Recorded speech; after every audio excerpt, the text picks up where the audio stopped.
All right. Welcome, everyone. Good morning, good afternoon, good evening, wherever you're joining us from. And thank you so much for coming to this Terra Do keynote with Sonia Aggarwal.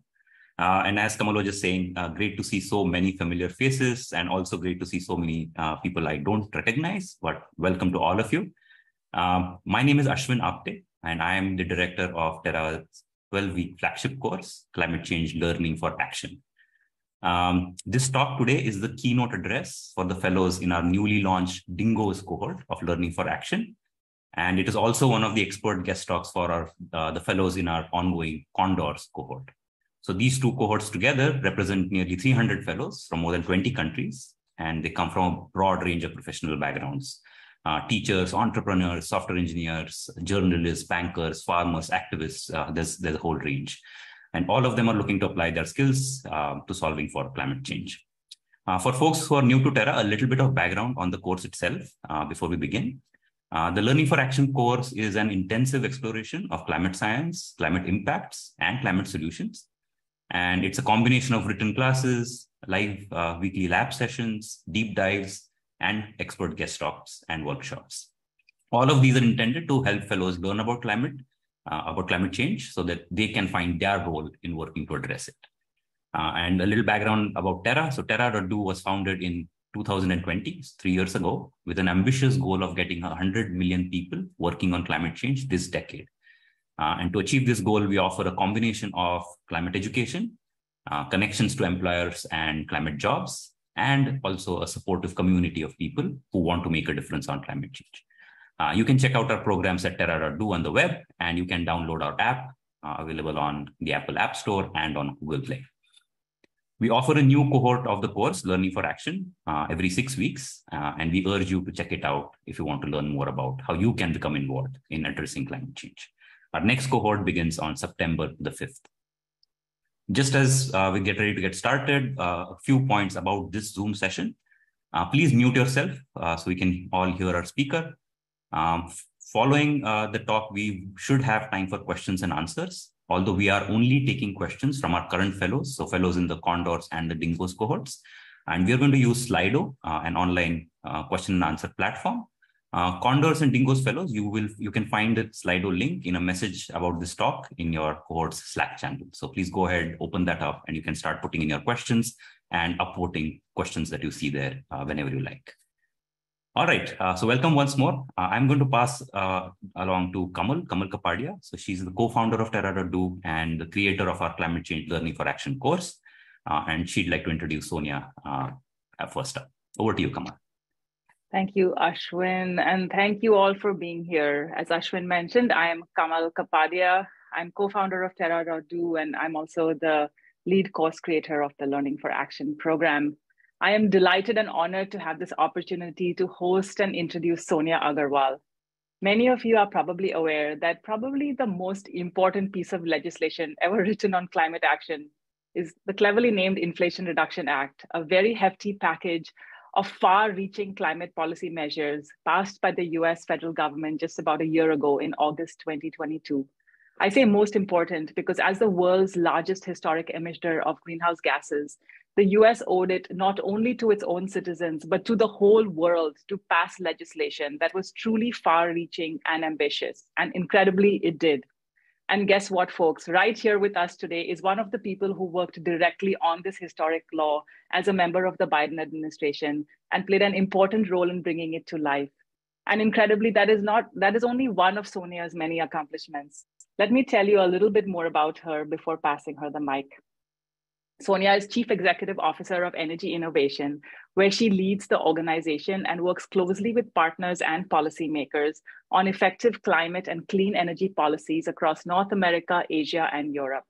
Before this, Sonia served as Special Assistant to the President for Climate Policy Innovation and Deployment in the Biden administration, where she helped to develop the Inflation Reduction Act and the Bipartisan Infrastructure Law, and to set the nation's high-level climate targets, including the commitment to cut economy-wide greenhouse gases by 50 to 52% below 2005 levels in 2030.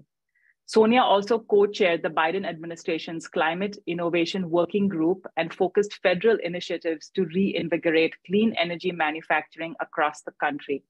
Sonia has deep expertise in energy modeling, analysis, and policy design in many of the world's largest emitting countries and regions. She spearheaded creation of America's Power Plan, a platform to identify innovative thinking on decarbonization policy solutions for affordable, reliable electric power. She holds a Bachelor of Science from Haverford College in Astronomy and Physics and an MS from Stanford University in Engineering focused on energy. It is truly great to have you with us, Sonia. Over to you. Thank you, Kamal, and thank you, Ashwin. Thank you all for making time to be with us today. And I'm so happy to know that you are all taking this course and spending your time learning about what is going on in the world of climate change and how you can be part of the solution. This is just incredibly important, and I'm grateful to you all for making the time to spend on this. So I will first off apologize a little bit for my background here. I'm actually on vacation in San Diego, but I wanted to make sure that I had a chance to join you all today. So sorry for my little bit of difficulty probably seeing me, but I'm happy to be here with you. And today I am planning to share with you all about the climate moment that we are in right now. A little bit about my path, how I started my career and got going and then ended up working in the White House, and what energy innovation is doing now and why. So I'll start there, and then I know we have some time for questions as well. So I think right now, all we have to do is look around at all of these impacts that we are seeing right now of climate change. And many of these were predicted to be more frequent when we continue to put a lot of greenhouse gases up into our atmosphere. So we're seeing right now all kinds of heat waves around the world. We're seeing incredible temperatures in the ocean. And, we really are seeing the impacts of climate change, and they are just as terrifying, I fear, as many people were worried. But, and I should say, we only have 356 weeks until 2030. And that means we need to be working every week to help reduce the amount of greenhouse gas emissions going into our atmosphere. It's a positive story, though, because, not that long ago, emissions were going like this, right? They were just going up, up, up, up, up globally. We are really in the period of they have stopped going up. We're talking about more of the peak. And now we just need to see this go down globally. And I think that we're really incredibly well positioned to do it. As Kamal was saying, if you average it just for the United States, the Inflation Reduction Act, which is the policy that Kamal was talking about, that really is the largest piece of climate legislation in US history, at least, it gives the federal government about $1 billion to spend toward our climate goals every week until 2030. And if we work it right, then that's going to leverage a lot more investment well beyond what the federal government is putting in. So before President Biden took office, the US was on track to reduce emissions by about 25% below 2005 levels in 2030. But after the policies of the last couple of years, which of course, again, is most notably the Inflation Reduction Act, we're on track for about 40% reductions in 2030 below 2005 levels. And that's an incredible leap forward. And it's really kind of hard to grasp the scale of transformation that big, step change in our trajectory of greenhouse gas emissions really represents. And we need more.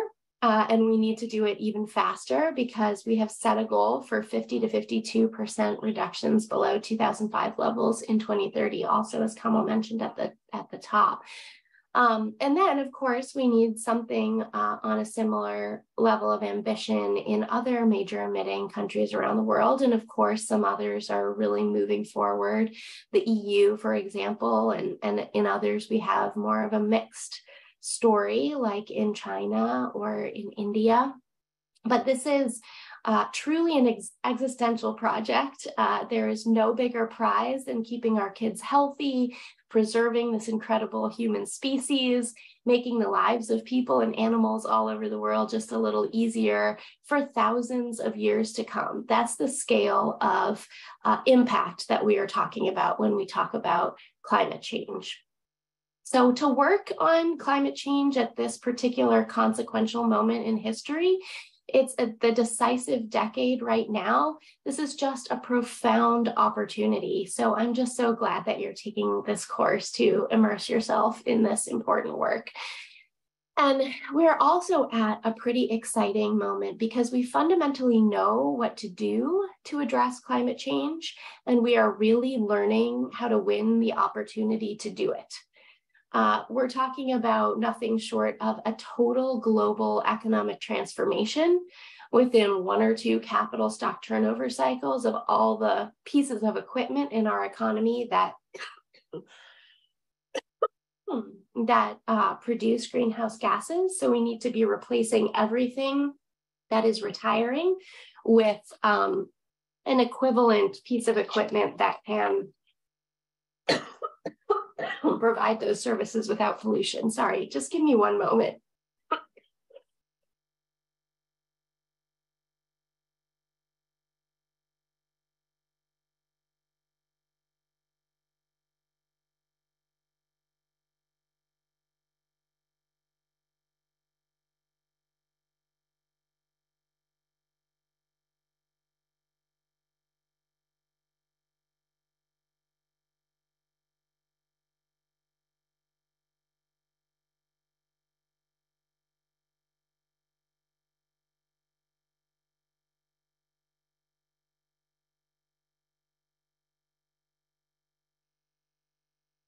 Sorry about that. I'm also getting over a little bit of a cold that I caught from my 2-year-old. So I was just talking about replacing all the equipment that creates pollution with stuff that doesn't, which is a big project, and it requires a lot of activity in each economic sector. It also means that every time a major emitting nation or state adopts an economic policy or a security policy, a supply chain policy, a justice policy, a trade policy, all of those efforts must also be climate policies. And I think that climate policies really can deliver on all of those other policy objectives as well. And moreover than just being a climate policy, they need to be a climate policy at the level of ambition in terms of speed and scale that is demanded by the moment we're in on the climate crisis.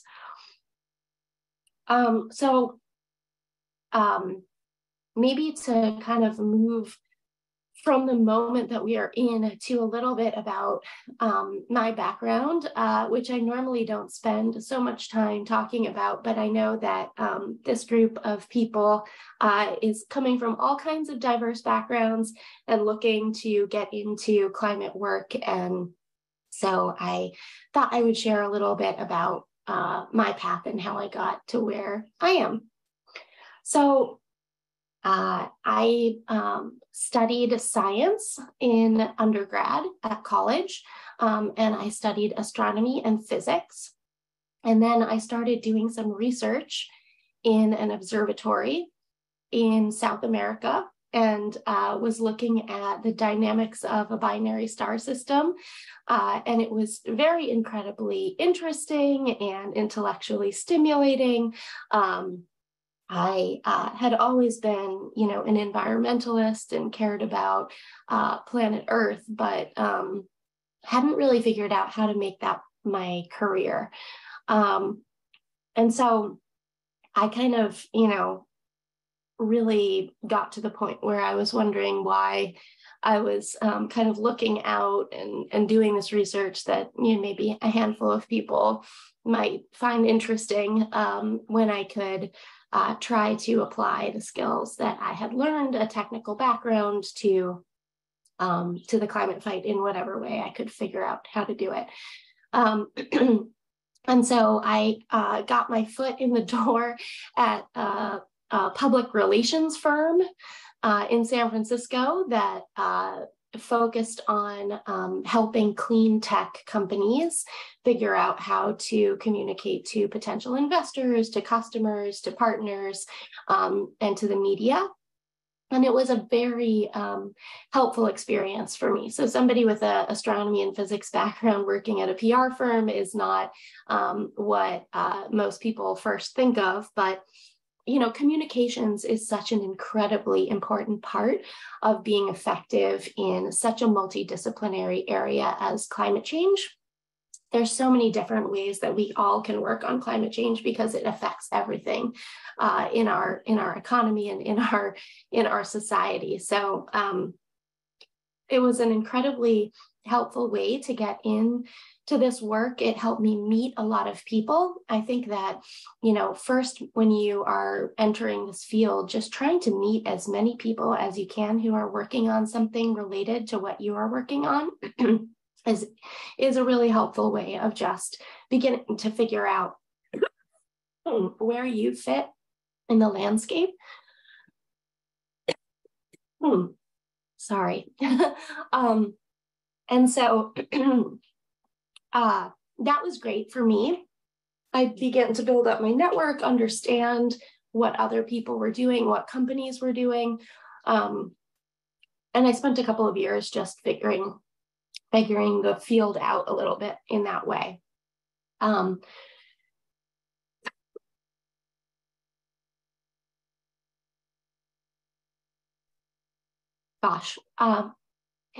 So once I did that for a little while, actually that was the time when President Obama was first elected, and I wanted to move into the policy realm because for me, I was interested in how we could create the structures in society to get all of these technologies that I was learning about were being developed deployed as quickly as possible, because it seems to me that we are in this moment, as I was talking about at the top, where we just don't have an incredibly long amount of time to, get new technologies developed and commercialized on, a normal development timeline. It's more about getting to scale quickly now.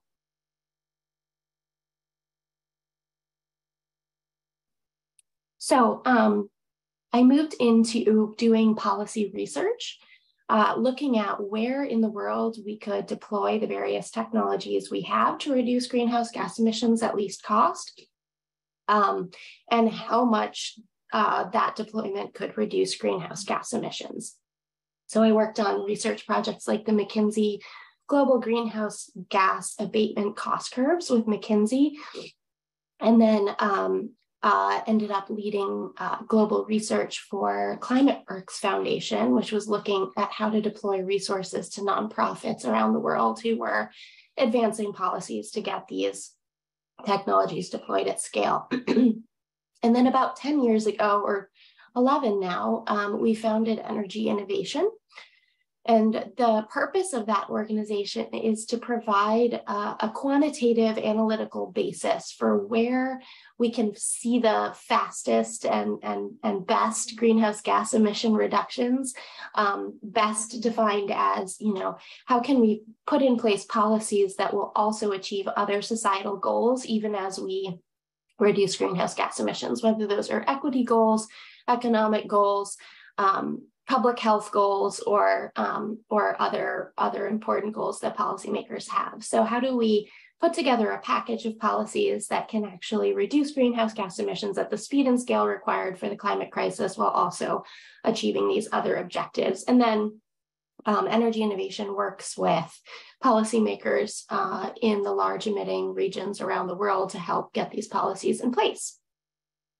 as part of all of that, we were also helping with some of the platforms for presidential candidates on climate here in the United States a few years back. And I met some of the folks who were thinking about President Biden's climate campaign and helped during that time to think about what kinds of targets could be backed up by analytics, but that really pushed the edge of climate ambition and what could be possible. And then soon after doing that type of work, again, just meeting people, doing work, trying to be helpful, I ended up making connections with enough of them that they invited me to be part of the day one team for President Biden working on climate. So I worked for the first ever national climate advisor, Gina McCarthy, on a domestic climate team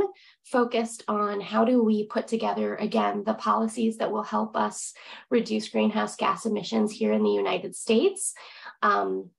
We had a relatively small team inside the White House that was called a policy council. The White House has 3 other policy councils, and it's actually quite historic that they establish a 4th policy council for the first time that is just solely focused on climate. So there's one that's a domestic policy council that thinks about things like health and education. The National Security Council thinks about, of course, our national security and foreign policy. And then the National Economic Council thinks about economic issues. And now we have the Climate Policy Office, which, again, every time there's an important decision to be made about policy, it is these councils who are all considering each of these really important aspects of those policy impacts and advising the president on how to make sure that we meet his objectives in each of those areas in an appropriate balance. So it's very exciting that climate is really in the room at those high decision-making levels. A little bit more about kind of the time at the White House. When we first arrived, there was just such a lot of momentum around what kind of climate impact President Biden and this administration could make. And we really wanted to deliver on all of that. There were a lot of people who voted for Joe Biden because they wanted to see climate action. And we really wanted to make sure that we delivered that with a huge amount of ambition. So we worked on that all the time, all day, every day, starting from day one. And before that, really. So it was a really, really exciting 2 years that I spent, the first 2 years of the first term here of President Biden, working on trying to make sure that we delivered on all of that. That started with re-entering the Paris Agreement on day one, but then also updating our emissions target on Earth Day after we joined in the first year. So we then set a target that, again, we really feel like is right on the edge of what is possible in terms of ambition, because we really wanted to set our sights on something that would make the type of impact we need to make on the timeline we need to make it.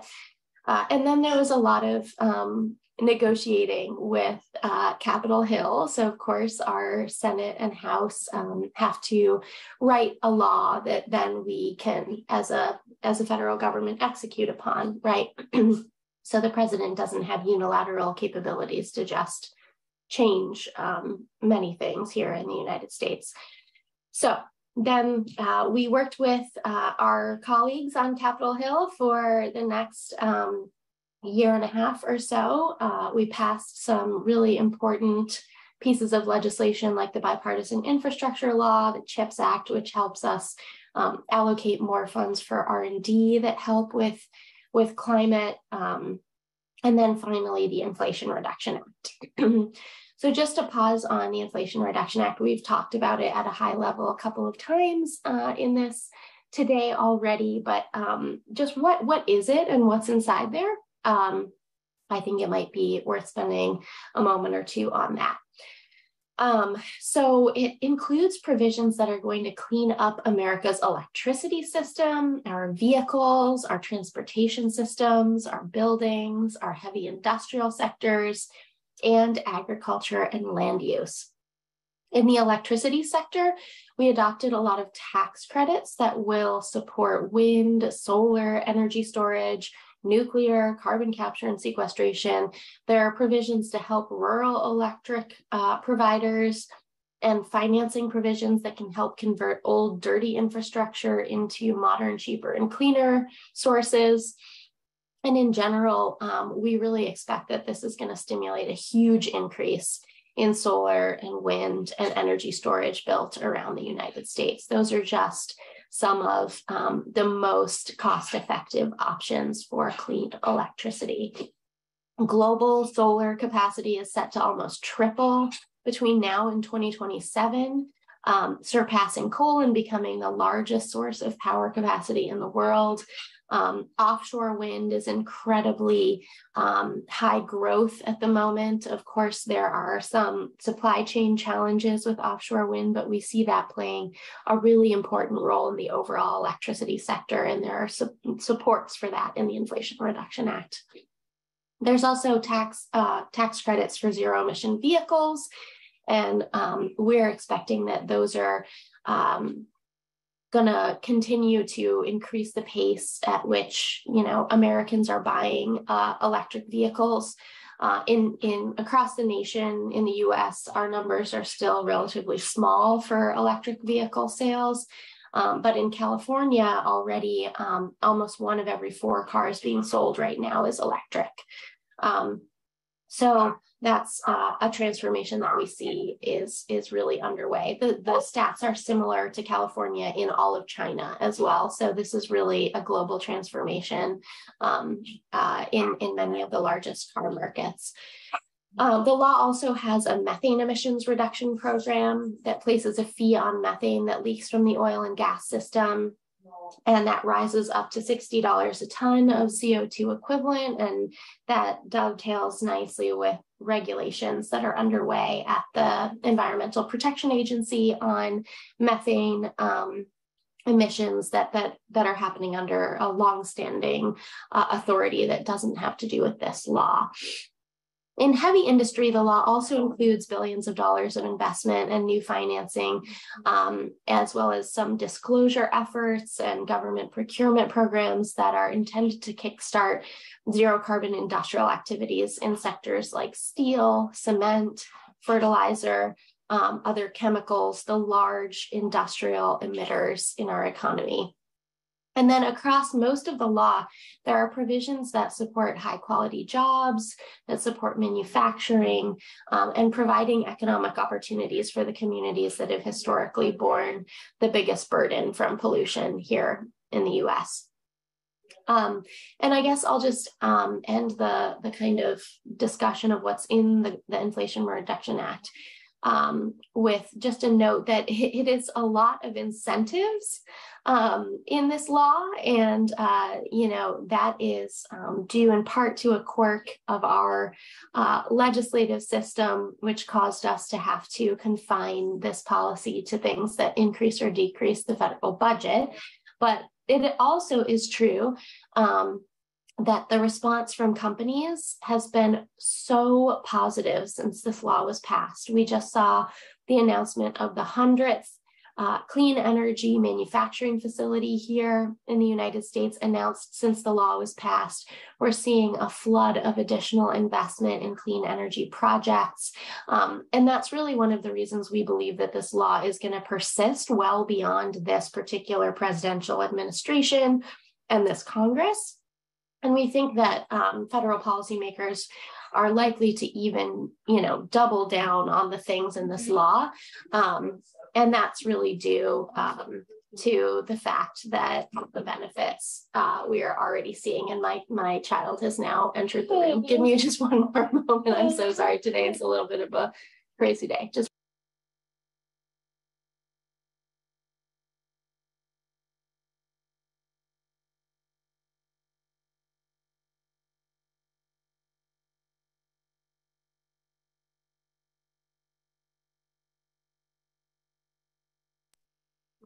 Sorry about that. So just a moment about the benefits, and then I'll open it up to questions from the Inflation Reduction Act. So we have seen more than $240 billion of investments stimulated since the law was passed, representing about 140,000 jobs. And we have funding for new technologies that are focused on large-scale, rapid deployment of commercially available technologies that we have already today and that are proven out. And so that's going to triple our rate of decarbonization for the rest of this decade here in the United States. Did I hear something? Okay.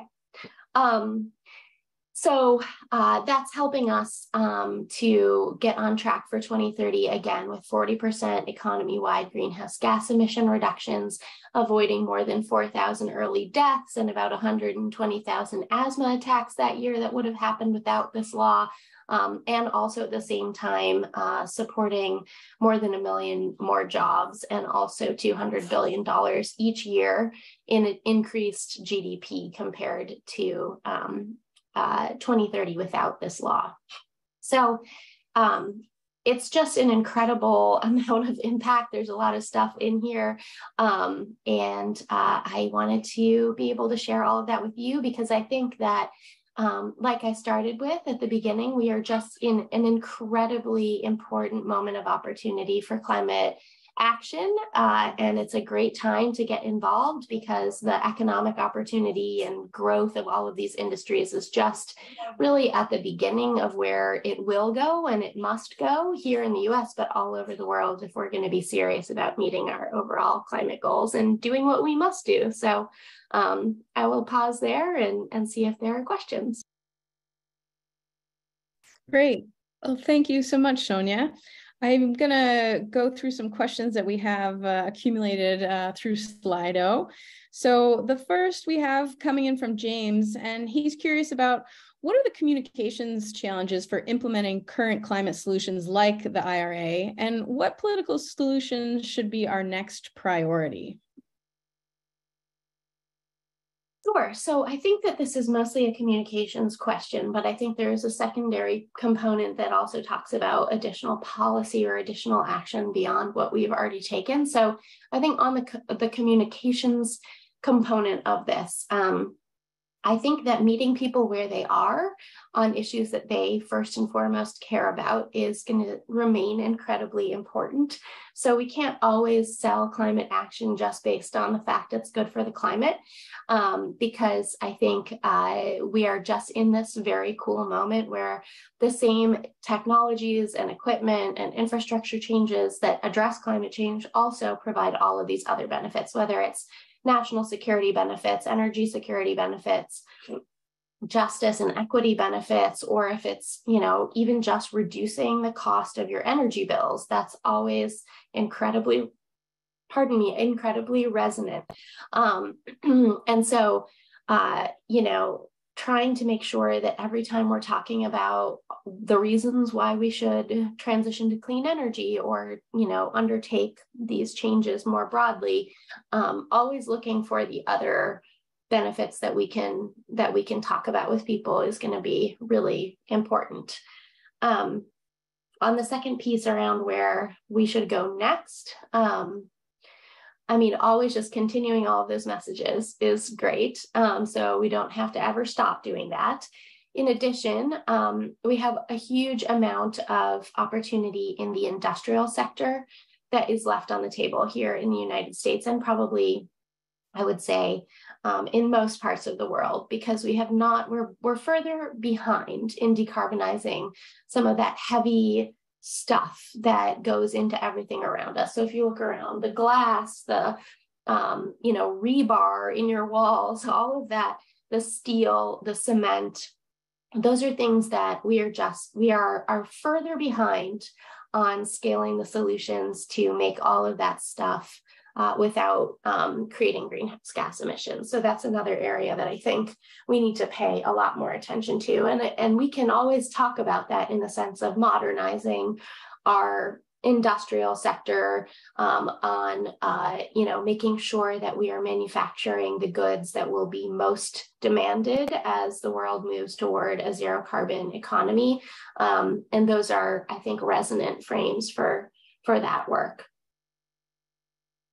Great, thank you so much.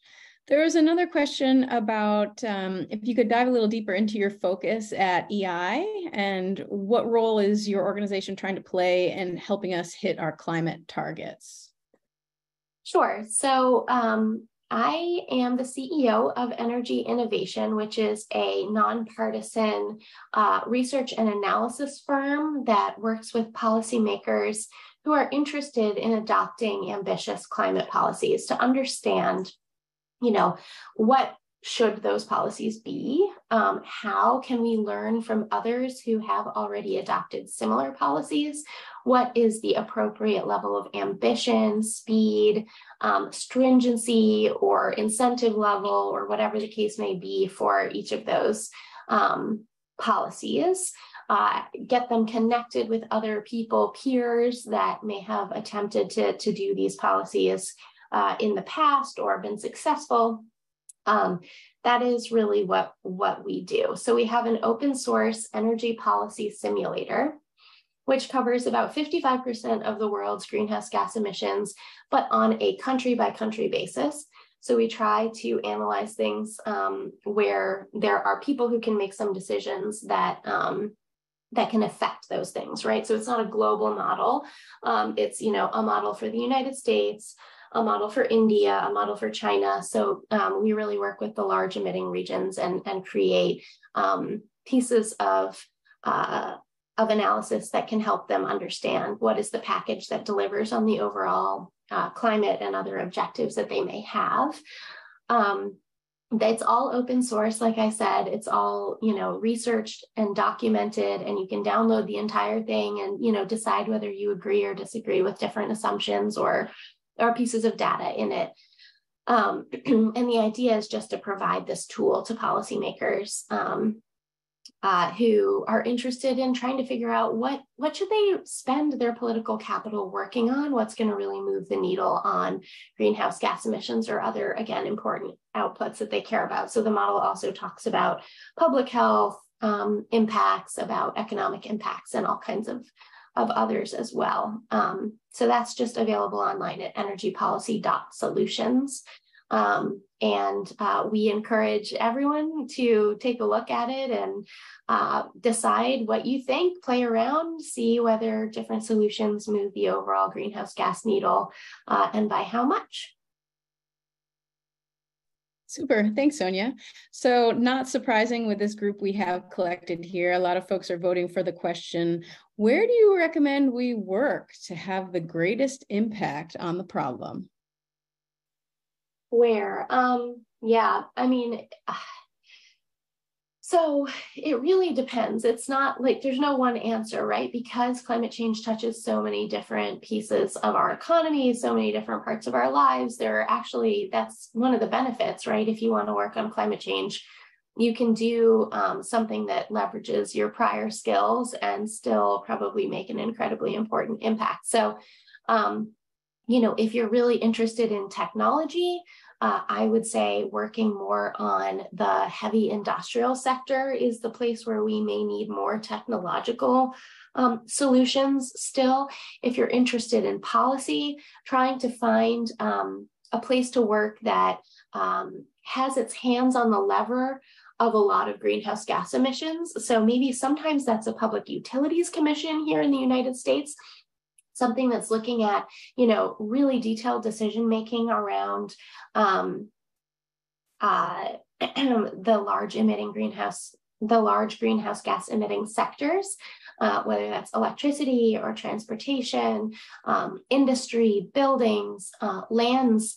So there are institutions all over the world that make decisions about each of those sectors of our economy. So trying to figure out what are those institutions where you live and try to staff them, try to help them, with research or communications help or whatever the case may be that you are bringing to the table.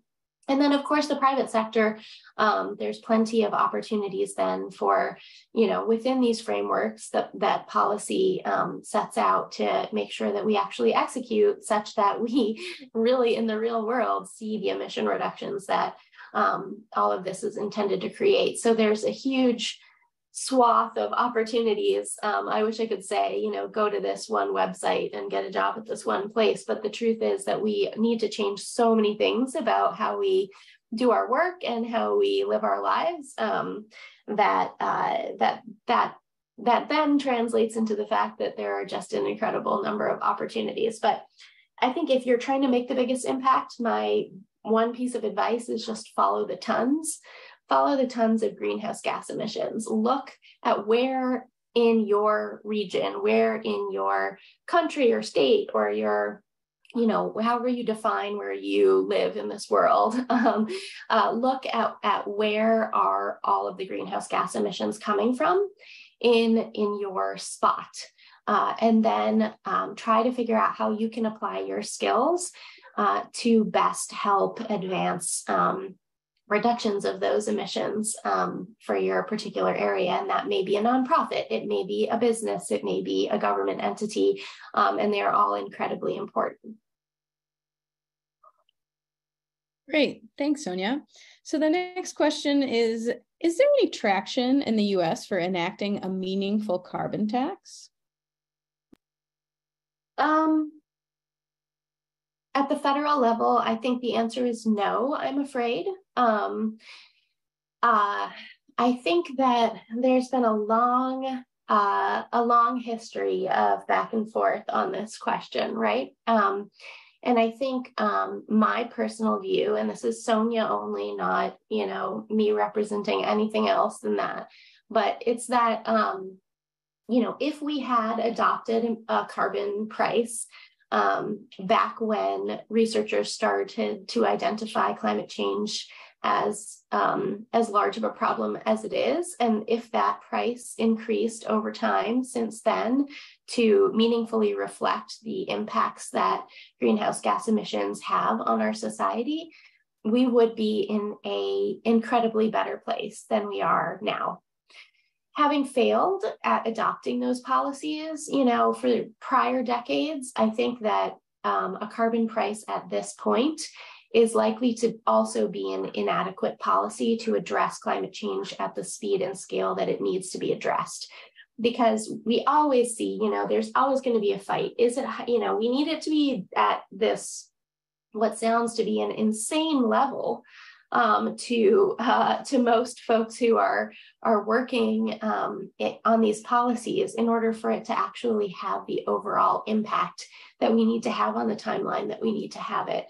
And so I think we really need to be thinking about packages of policies that also achieve other objectives, and really think of it on a sector by sector basis that way. And it's more complicated and in some ways more challenging, but I think that it's a much more durable policy approach, and also that it actually has a chance of achieving the speed and scale that's required, as opposed to struggling to do so, as we've seen a carbon tax do. Gotcha, thanks. And the next question is, what technologies are you most excited about in the fight against climate change?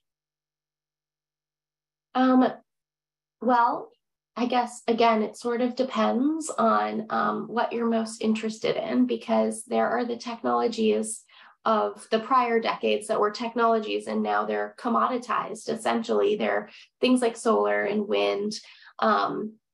They have become so replicated and so affordable that I am very excited about the fact that they are these alternatives that can both reduce energy costs for people right now and also address climate change.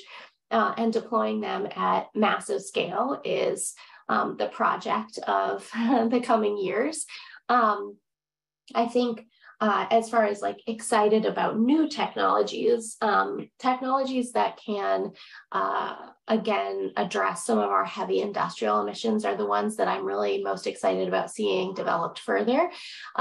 These industrial heat batteries, in case you haven't heard about them, Energy Innovation recently put out a report about this technology, but it helps us to electrify more of the heat requirements for heavy industries, which is, I think, incredibly promising. The reason why we want heat batteries is because you have to provide a consistent amount of similar temperature heat for industrial processes. And so if you want to use electricity, especially if it is generated by variable sources like solar or wind, you want to make sure that you're storing that heat so that it is providing a consistent amount of whatever temperature heat is required for the industrial process we're talking about. And that is just, this is a very low tech solution in a lot of ways, but it's just not deployed right now. And I think it could unlock a lot more electrification. So we're just burning fewer fossil fuels to make our industrial products. Great. Thank you so much. This next question is from Angelica. She says, according to the UNEP emissions gap report in 2022, we are not reaching the Paris Agreement targets on time. How can we demand more ambitious NDCs in poorer countries? Okay, that's a tough one. So I think on the fact that we are not reaching the Paris Agreement with the targets, yes, that is true. And we were on a trajectory for something like 4 degrees about 10 years ago. Now we are on a trajectory for about 2.1 to 2.4 degrees of average temperature rise. And that is really a huge amount of progress. So first of all, I think we should, agree that we're moving in the right direction and we have to be moving faster. Second, I think for me, I believe the focus with target setting right now and kind of our international engagement process is less about, can we get more countries to commit to doing high ambition things over long periods of time, or can we increase the ambition of our existing targets? I'm not saying that we shouldn't try to do those things. I think it's great to try to do those things. But also, I think a bigger focus and probably a bigger gap is that a lot of countries have set targets that they don't have any policies in place to actually meet. And so we need to think about the gap between the pledge, the target, and the implementation plan to meet that target. So we need much more detailed understanding of how countries can actually turn the corner on their emissions. Just like here in the United States, we were on track for 25, now we're on track for 40. We need to actually be on track for 50. And so 50 to 52. And so, how do we close that gap? We need a lot more specific information that people can act on to understand what is the difference between what we want and what we're going to get. Because, we can all want, to avoid all of the disastrous impacts of climate change. But if we haven't taken any action today, right now, in the next couple of years to get there, then we're not going to meet even those overall targets. Great, thank you. The next question is related to your work on the IRA. Some folks were curious about what were some of your biggest challenges, and did you run into any pleasant surprises while working on the bill? Gosh, let's see. So the biggest challenges, I think that just I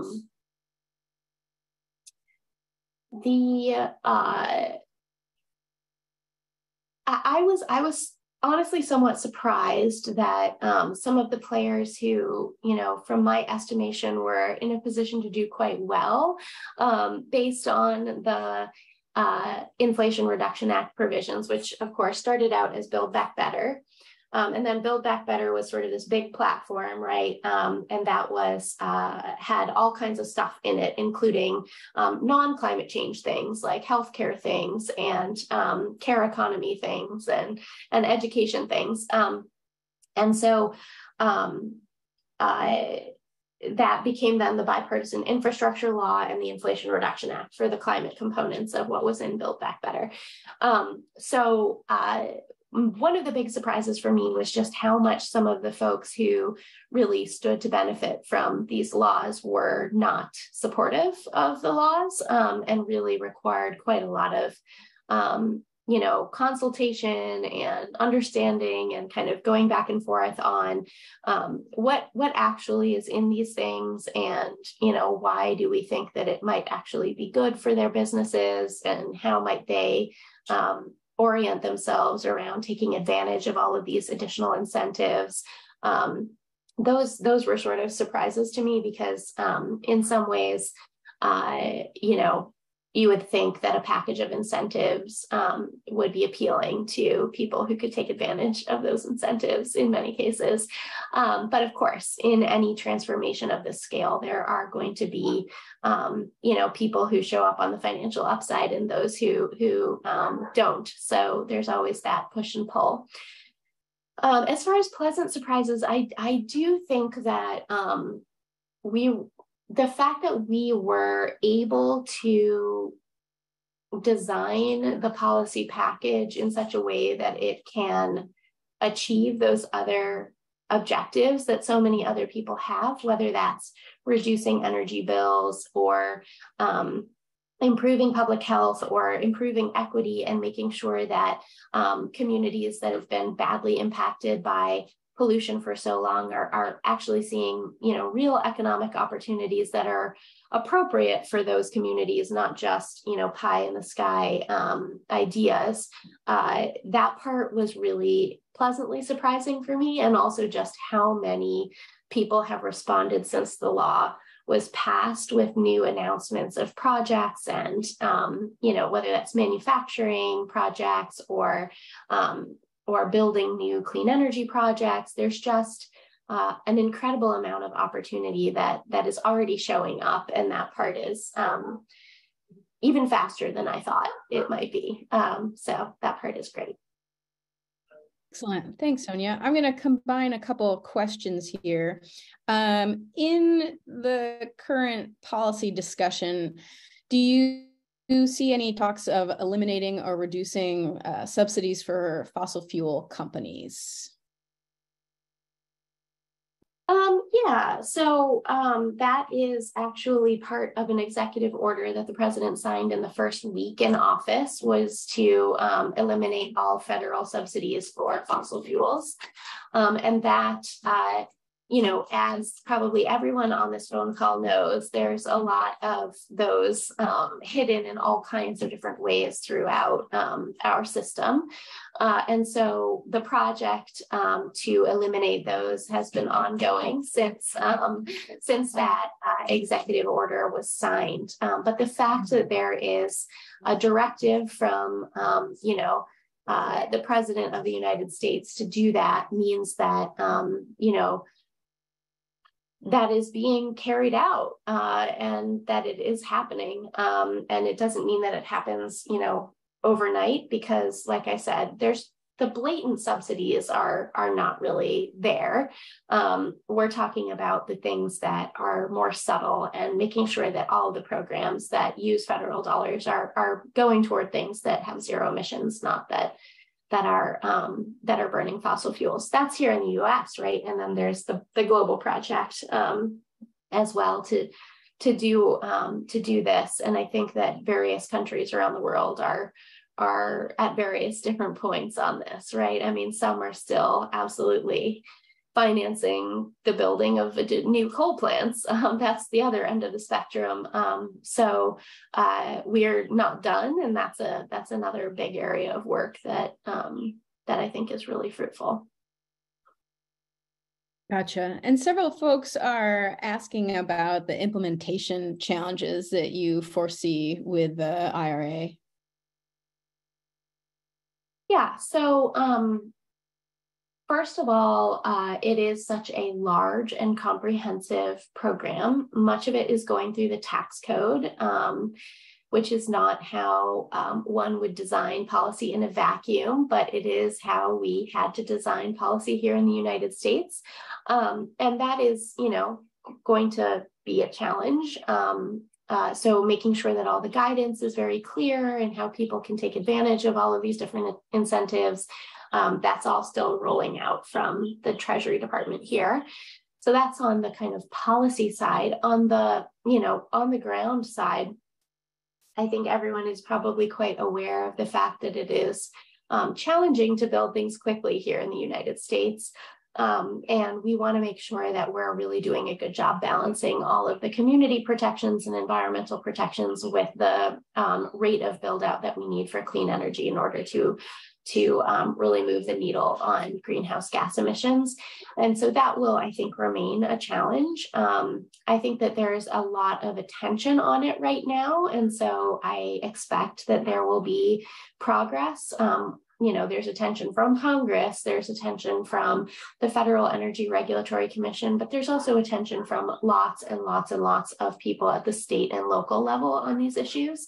So I'm hopeful about that, but getting enough transmission built and getting the clean energy projects from, concept to providing actual kilowatt hours into the grid, those are the things that I think will still be a bit challenging for us, and we need to continue to pay a lot of attention to that.